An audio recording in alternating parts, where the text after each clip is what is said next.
Future IAS academy way to success में एक बार आपका फिर से स्वागत है। मित्रों, विगत क्लास में मैंने आपसे कहा था कि आज के दिन मैं पॉलिटी की क्लास स्टार्ट करूंगा और आपको ऐसा पढ़ाऊंगा कि पॉलिटी से संबंधित कोई भी प्रश्न, चाहे वो UPSC एग्ज़ाम हो या किसी भी स्टेट PCS का एग्ज़ाम हो या वनडे एग्ज़ाम हो, कोई भी वनडे एग्ज़ाम हो, मेरे पढ़ाए गए क्लास के बाहर से नहीं आने वाला है। बस मित्रों, यहाँ पर आवश्यकता है आपकी जागरूकता की और कितनी ज़्यादा वीडियो आप लोग देखते हैं इसकी। तो आइए ज़्यादा समय बर्बाद ना करते हुए ले चलता हूँ मैं आपको भारतीय राज्य व्यवस्था की तरफ। मित्रों, आपको ज्ञात होना चाहिए कि प्राचीन भारत से लेकर मध्यकालीन भारत तक, अंग्रेज़ों के आक्रमण के पहले तक हमारे भारत देश में राजाओं का शासन रहा है और मध्यकालीन भारत में मुग़लों का शासन रहा है। छोटे छोटे देशी रियासतें रही हैं। मतलब कभी हम एकीकरण की बात करें, अगर भारत कभी एक था तो भारत टुकड़ों में बटा हुआ था। हर राज्यों के अलग अलग राजा, अलग अलग शासक होते थे, उनका अलग अलग नियम होता था, अलग अलग कानून होता था। परंतु अंग्रेज़ों के आने के बाद, आज़ादी के पश्चात, हमको ये लगने लगा कि पूरे भारत को एक होना चाहिए और इसके लिए कोई नियम कानून बनाना चाहिए। उसके बाद बनता है भारत का संविधान, जिसके थ्रू किसको कितनी पावर दी गई है ये मैं आने वाले क्लास में आपको बताऊंगा। लेकिन उस संविधान की झलक कहाँ से हम लोग को मिलती है, आज मैं संवैधानिक इतिहास में आपको लेके चलूँगा। उसकी झलक जहाँ से मिलती है मैं आपको उससे रूबरू कराऊँगा। तो मित्रों, 1599 ईस्वी में ईस्ट इंडिया कंपनी, एक बिजनेसमैन, एक बिजनेस का समूह था, बिजनेस करने वालों का एक समूह था, महारानी एलिजाबेथ से परमिशन लेके, शॉर्टकट सुनिए, महारानी एलिजाबेथ से परमिशन लिया कि महारानी हमको भारत जाना है, भारत से व्यापार करना है। तो महारानी ने इन व्यापारिक समूहों को एक प्रपत्र पर साइन करके कुछ शर्तों के साथ भारत व्यापार करने के लिए भेजा। क्वेश्चन यहाँ पर पूछा जाता है कि अंग्रेज भारत आए, उनका मुख्य उद्देश्य क्या था? तो व्यापार करना अंग्रेजों का मुख्य उद्देश्य था। यहाँ पर मैंने एक डेट नहीं शो की है, उस डेट का नाम है 1726। 1726 में मित्रों, बंगाल, बिहार, उड़ीसा, ये 3 प्रांत ऐसे थे जिन पर अंग्रेज़ों का एक स्थापत्य देखने को मिलता है।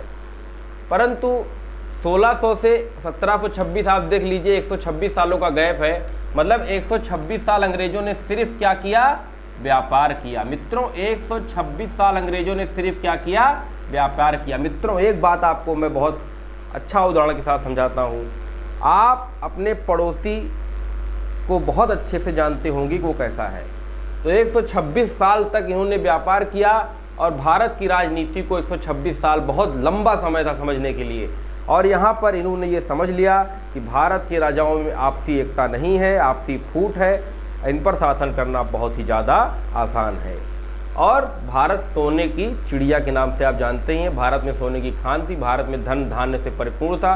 तो अंग्रेज़ों को 126 साल लग गए भारत के इतिहास को समझने में और अंततोगत्वा भारत को, अंग्रेज़ों को ये पता चल गया कि भारत में शासन करना अत्यंत ही आसान है। तो मित्रों, 1726 के बाद अंग्रेज़ों ने जब भारत पर पूरी तरीके से वर्चस्व बनाने की कोशिश की तो ये बात लॉर्ड नॉर्थ क्रुक के प्रतिवेदन पर महारानी तक पहुंची। महारानी ने पूछा कि अरे भाई, जो हमसे परमिशन लेके व्यापार करने गए थे, आज वो इतना ज़्यादा पैसा कमा रहे हैं कि भविष्य में अगर वो ब्रिटेन लौट के आएंगे तो ब्रिटेन की पूरी सत्ता को पलट देंगे, इतना पैसा वहाँ के व्यापारी कमा रहे हैं। तो मित्रों, एक उदाहरण दूंगा। यदि आपका कोई नौकर हो और घर पे आपके काम करता हो, आपकी तनख्वाह 25,000 हो, बॉम्बे जाके 1 लाख रुपये महीना कमाने लगे, तो क्या वो आपके यहाँ लौट कर बर्तन धुलेगा? या हो सकता है कि वो आपको अपने यहाँ बर्तन धुलने के लिए लगा दे। तो मित्रों, उसी तरीके महारानी की परमिशन के थ्रू ये लोग आए थे। तो महारानी की परमिशन मतलब महारानी सर्वे सर्वा थी। तो इनके जो लूट खसोट मचाए थे ये लोग, उस पर रोक के लिए, उसको रोकने के लिए महारानी ने 1773 में रेगुलेटिंग एक्ट भेजा। रेगुलेट का मतलब होता है नियंत्रण करना। एक नियंत्रण एक्ट भेजा जिसके माध्यम से EIC के लोगों पर एक नियंत्रण लग जाए। किसके थ्रू लग जाए? महारानी के थ्रू एक नियंत्रण लगाया जाए कि बेटा तुम कहीं भी जाओ, लेकिन बाप तो तुम्हारे हम ही हैं, हम ही ने तुमको भेजा है, तो जो लाभ तुमको मिल रहा है उसका 75% हमको भी चाहिए, तभी तुम भारत में व्यापार कर पाओगे, अन्यथा तुम्हें जो प्रपत्र मिला था वो निरस्त कर दिया जाएगा। तो 1773 के रेगुलेटिंग एक्ट के अनुसार मैंने आपको बताया था बंगाल, बिहार, उड़ीसा, ये 3 प्रांतों के अलग अलग गवर्नर जनरल थे। मान लीजिए मैं बंगाल का गवर्नर जनरल हूँ, मैंने अपने राज्य में 1/2 टैक्स लगा दिया, बिहार के गवर्नर ने 1/4 लगा दिया, मद्रास के, मान लीजिए उड़ीसा के गवर्नर ने 1/10 लगा दिया। तो अलग अलग गवर्नर जनरल ने अलग अलग टैक्स जब लिया तो जनता में क्या होगा, विद्रोह होगा। बंगाल वाला कहेगा अरे यार 1/2 टैक्स हमको लेना पड़ रहा है, वो देखो बिहार वाला 1/10, वहाँ का गवर्नर 1/10 ले रहा है, और छोड़ो वहाँ 1/4 सबसे ज़्यादा टैक्स हम ही लोग दे रहे हैं। तो एक गवर्नर जनरल अलग अलग प्रांतों को चलाते थे। तो महारानी ने इस नियम के अनुसार सबसे पहली बार वॉरेन हेस्टिंग्स को बंगाल का गवर्नर जनरल बना दिया, बंगाल का गवर्नर जनरल बना दिया, और कहा कि अब यही जो नियम बनाएंगे वो सभी प्रांतों पर लागू होगा। इससे क्या फ़ायदा मिलेगा अंग्रेजों को, एक नियम बनाएंगे, कोई भड़काव नहीं होगा, जनता में आपस में कोई टकराव की स्थिति नहीं आएगी। इसलिए वॉरेन हेस्टिंग्स बंगाल का पहला गवर्नर जनरल था जिसको महारानी ने तीनों प्रांतों का गवर्नर जनरल नियुक्त कर दिया। अब अगला प्रश्न निकल के आता है इस टॉपिक से, पहली बार सुप्रीम कोर्ट की स्थापना कब हुई? तो कलकत्ता में पहली बार सुप्रीम कोर्ट की स्थापना हुई। इस चार्ट को एक बार नोट कर लें।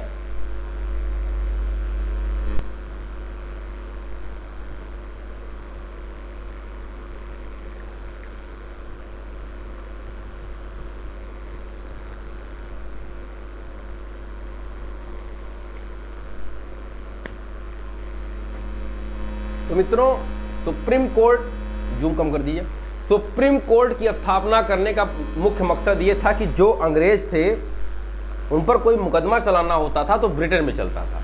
अब क्या है, कोई भी अंग्रेज कोई भी गलत काम करते हुए पकड़ा जाएगा तो उस पर मुकदमा चलाएगा सुप्रीम कोर्ट। और एलिजा एम्पे उसकी न्यायाधीश थे, पहले न्यायाधीश थे। तो आज का जो सुप्रीम कोर्ट है कहीं ना कहीं इस नियम से प्रेरित है मित्रों। कहीं ना कहीं लग रहा होगा ना कि इसी नियम से प्रेरित होकर बनाया गया है आज का सुप्रीम कोर्ट, इसीलिए इसको संविधान के पहले का इतिहास कहते हैं। तो मित्रों 1773 के रेगुलेटिंग एक्ट में एक काम और किया गया कि कोई भी गवर्नर, कोई भी ब्रिटिश अधिकारी कोई भी गिफ्ट नहीं लेगा किसी के द्वारा, किसी भी राज्य के द्वारा कोई गिफ्ट नहीं लेगा, कोई विदेशी राजा कोई गिफ्ट वो नहीं लेगा। और टैक्सेस यहाँ बढ़ा दिए गए, जो EIC आई थी व्यापार करने के लिए उस पर टैक्स बढ़ा दिया गया। कहा बेटा अगर 100 रुपये कमा रहे हो तो कम से कम 90 रुपये तो तुम, 70 रुपये तो कम से कम ब्रिटेन भेजो। अगला एक्ट है 1781 act of settlement. Act of settlement को फॉक्स एक्ट के नाम से भी जाना जाता है, डंडाज एक्ट के भी नाम से जाना जाता है। क्वेश्चन पूछा जाता है कि फॉक्स एक्ट कब आया? 1781। डंडाज एक्ट कब आया? 1781। एक्ट ऑफ सेटलमेंट कब आया? 1781। 1781 में लेकिन नाम 3 है, इसमें केवल एक नियम था कि बंगाल और बिहार को भी अब वॉरेन हेस्टिंग्स देखेगा। बंगाल और बिहार को भी अब पूरा जो उसका प्रशासनिक, राजनैतिक जितने भी कानून है, जितने भी पावर्स है, वो भी वॉरेन हेस्टिंग को दे दी गई। अब अगला एक्ट है 1784 जिसको पिट्स इंडिया एक्ट के नाम से जानते हैं। इसमें गवर्नर जनरल की जो परिषद थी पहले 4 सदस्यीय थी, इसको बढ़ाकर यहाँ 6 सदस्यीय परिषद कर दिया गया। और मित्रों महारानी ने देखा कि ब्रिटेन जो ब्रिटिश हैं, ब्रिटिश जो व्यापारी हैं वो आए थे व्यापार करने, परंतु वो व्यापार ना करके भारत में विस्तार की नीति को अपना लिए हैं। इसलिए महारानी ने कहा कि अब आप 2 भागों में बढ़ जाइए। एक COD, COD का मतलब होता है, COD का मतलब क्या होता है बताएं मित्रों, आप लोग कमेंट बॉक्स में मुझे बताएं COD का मतलब क्या होता है और BOC का मतलब क्या होता है।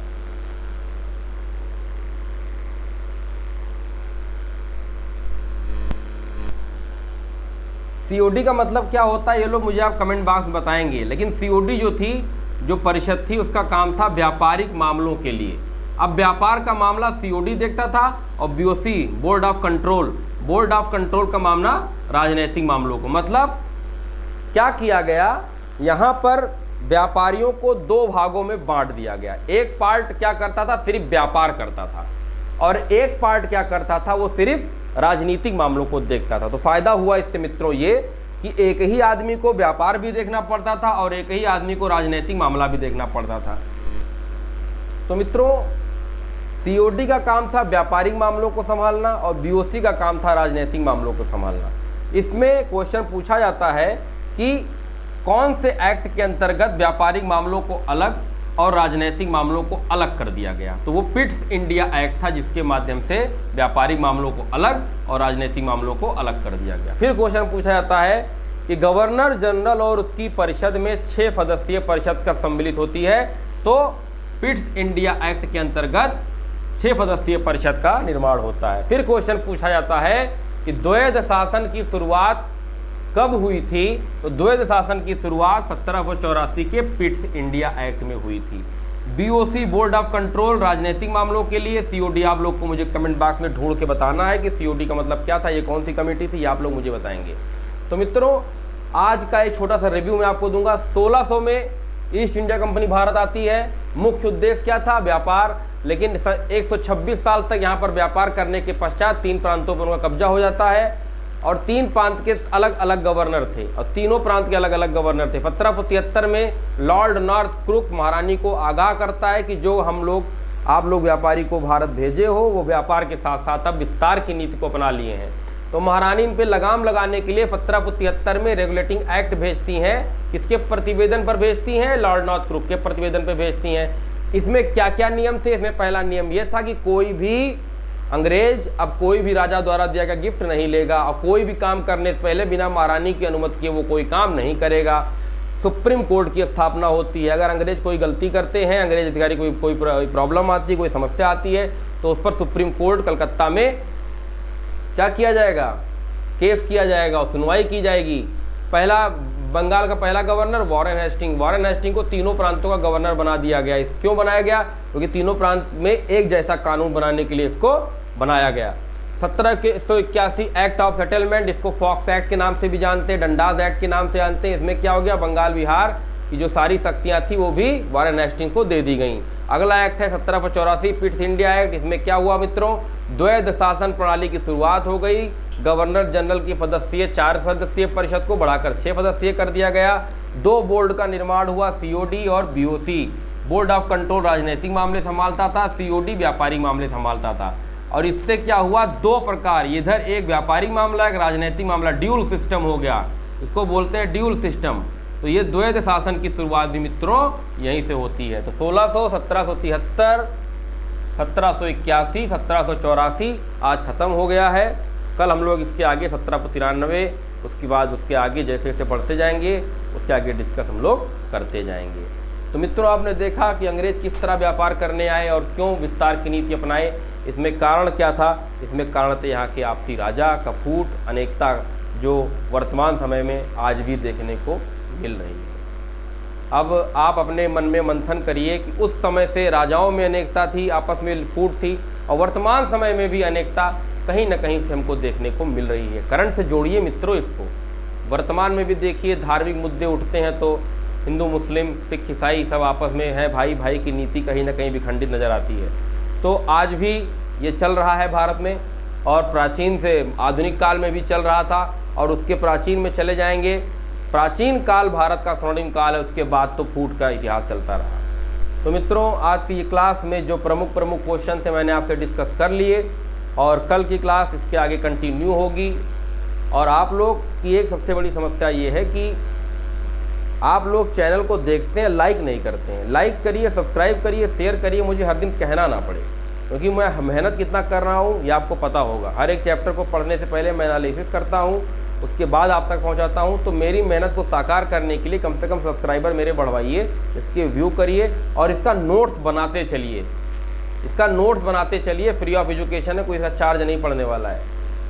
इसका नोट्स बनाते चलिए। यूपीएससी पीएससी के बच्चे जो अलग से पढ़ना चाहते हैं वो मुझे मेरे व्हाट्सएप नंबर पर भेजेंगे 8299000337 पर मुझे मैसेज करेंगे, मैं उनको अलग से PDF प्रोवाइड कराऊंगा।